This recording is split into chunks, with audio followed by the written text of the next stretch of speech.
Hey everyone, welcome to the Leadership Locker. My name is Rich Cardona, and on this podcast, we dig through the lessons of today's most exceptional leaders to help you break through your barriers. If you're trying to progress your career, if you are trying to accelerate your entrepreneurial journey, which I know you all are, if you're looking to have a smoother transition out of the military because it is incredibly difficult, then you're in the right place. My guests and I are going to give you the tools and the resources to accelerate your curve, help you surge, and just crush it. So here we go. Claude Silver is not only a dear friend, but she is a Chief Heart Officer at VaynerMedia. This position was created for her as she was literally decided to leave the company until, of course, the most emotionally intelligent human being there is, Gary Vee, asked her what she wanted and realized that she couldn't leave. She said she wanted to talk to people all day, so she became a Chief Heart Officer. You don't know any other Chief Heart Officers because they don't exist. And when she means she wanted to talk to people all day, she actually meant she wanted to listen to people all day. She wanted to create a very specific type of culture. She wanted to make the place a safe place for everyone, et cetera, et cetera, et cetera. Okay, like we all know the Chief Heart Officer role if we know or seen of Claude. But what you don't know is if you become close to her, if you are invited to go visit with her and talk, that you will probably discover one of the most heartfelt, altruistic, caring personalities there are that are in an influential role and space. And I am so glad to call Claude a very dear friend, someone who helped me to arrive where I am today. And her newest project, the ing.com, talks about many of life's unpleasant things that take place, whether it's sexual abuse, domestic emotional abuse, all different types of factors that we've endured. The ing.com is her newest project with her friend Glo Gambino. And it's the ing.com because she's recovering.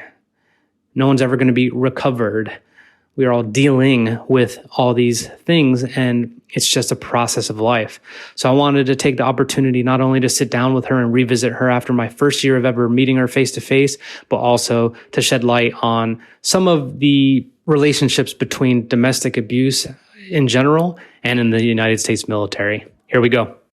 I think I texted you we were going to talk about alcohol abuse, but I actually want to start with you and ing.com, right? My friend Glo Gambino and I started a website called The ING, and it is a website for anyone that is healing, surviving, recovering from domestic abuse, emotional abuse types of situations, our lives. And we each have our stories out there, what we call our testimonials, and then it's a place we're going to officially launch in October, which is National Domestic Violence Awareness Month. Mm-hmm. And that's when we're going to officially launch, where people will be able to upload their own stories, videos, whatever, audio, drawings, and then we're going to partner with some of the alliances out there that are helping people who are struggling, recovering, surviving, thriving. It's called the ING because that's what we do. Yeah. We don't just, I'm not recovered. There's not like a day that's going to go by that I'm going to be like, oh yeah, that fucking never happened to me. I don't feel like I'm recovering. You know, the addict out there, the, you know, whatever they're going through, they are recovering. The day we start to think, now I'm a positive thinker, so I want to be like, oh yeah, that person's recovered. Alcoholism and drug abuse are diseases. And I'm convinced of that because I've lived through some of it and I've watched a lot of people survive, and I've watched very good friends and family members die. So I think it's a lifelong journey. I don't disagree at all. And I want to talk now then. You see it, I see it. You could be the highest paid player in the NFL or anything like that, and you could still be completely vulnerable to domestic abuse or, you know, some stupid hotel camera getting you doing something ridiculous. Who knows? Now in the military, obviously very male-dominated place, and you could be a military spouse, you could be a man or a woman as a military spouse, but I would say from what I've noticed, and I want to get your take, is that the person serving almost is the lead of the relationship. Everything falls on them because they technically belong to the government. They might have to go to deploy. They can't say, I'm not staying late tonight. It's not like that. So with that comes, I think, frustration on service members' part. Like, okay, I can't give you what you need. Like, fuck, I got to deal with all this other stuff. Like, the needs come last and last. So in these situations where the spouse starts to feel like, dude, what am I doing here? Like, they're dependents. And that word sucks, but they're a dependent, right? Like, okay, we have a house because my husband, he gets a housing allowance because we're married and all this other stuff. But how do you identify spots where you're getting to a bad place? Yeah. Do you know what I mean? As far as your psyche. Yeah. Well, I think in a situation like that, there's an obvious power dynamic. Yes. And power can harm if it's not carefully managed and identified.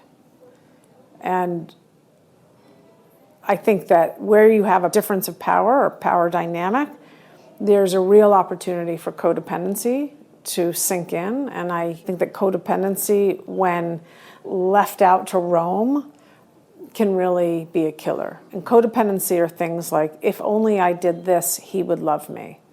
If I only cleaned the house, I wouldn't get hit. If only I was prettier or thinner, that person wouldn't cheat. If only, if only, if only, if only, if only. And so what does the if only do? The if only makes you change, makes you do something that's not maybe in your nature, makes you, well, what? If only I was thinner, I don't know, maybe go starve. To try to please this person that is either withholding, super frustrated and, in it from their job, power dynamic, whatever it is. So you gotta try to identify those things. And I know that there's a ton of people out there that can identify those things, because I was one of those people. I just didn't do anything about it until I left both situations. So I don't even know what to say. Like, what if you realize I'm changing as a person? I have all these if only scenarios in my head, and now I'm at the point where I'm just like, things will change. What do you say to the people? How should they explore that? Whether things need to change, the person on the other side needs to change, or they need to change? All right, so this is the thing with codependency. It took me a long time to really get. And that's why there's something called the serenity prayer out there. God grant me the serenity to accept the things I cannot change. Well, what can you not change? Anyone else. The courage to change the things I can. What can I change? Only me, only my circumstances. And the wisdom to know the difference between what I cannot change and what I can change. Get that equation right, and you will set yourself free. Get that equation wrong, and you will imprison yourself.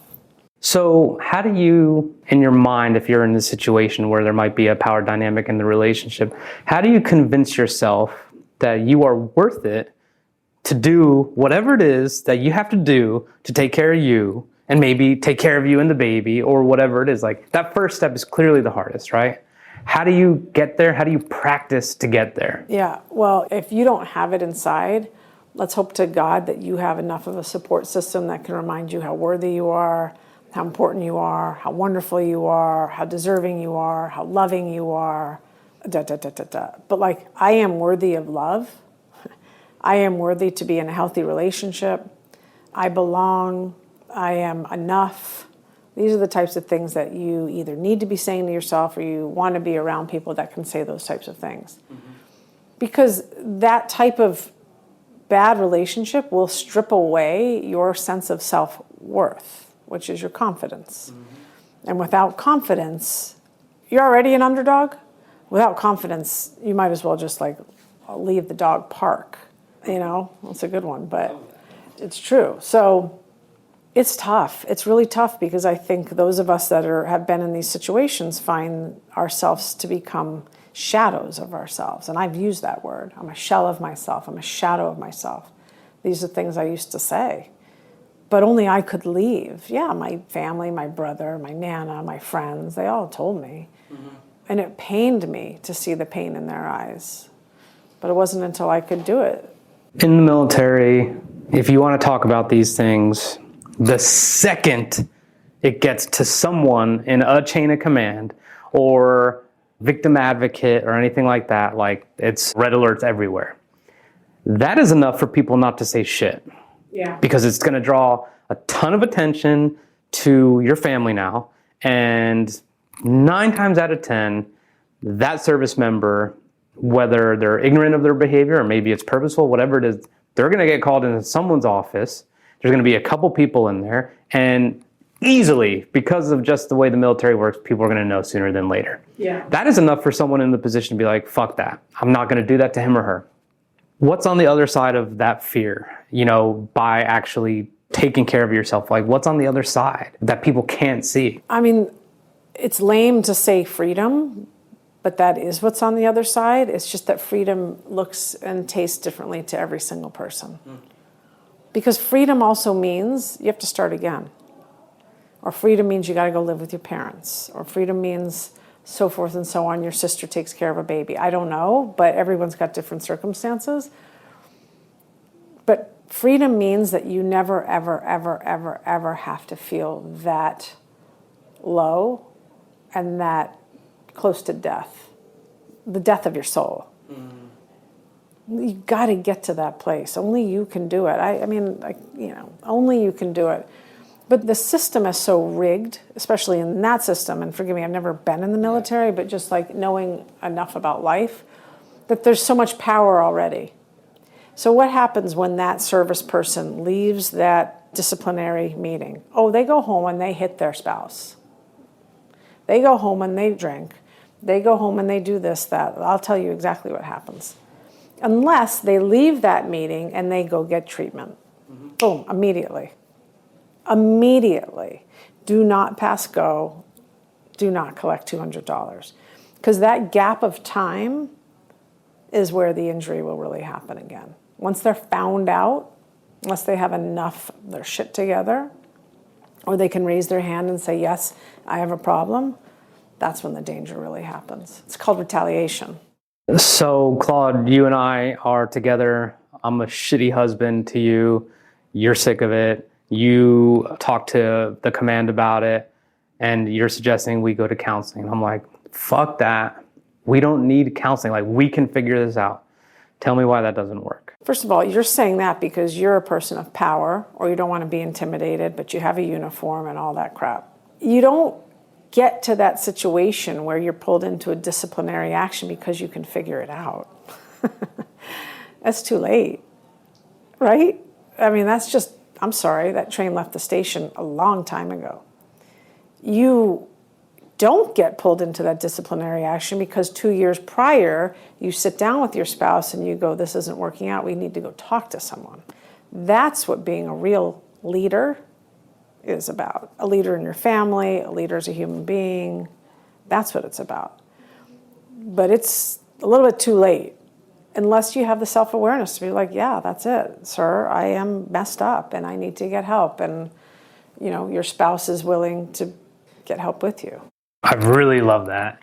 I want to ask you this. It's super easy for you to sit here and tell me the red flags that someone on the receiving end of the abuse, and there's various, it could be financial, it could be so benign, right? But the perpetrator, if I want to be a good leader, like you said, which, leadership development to me is everything, and Marine Corps and all the military takes leadership very seriously.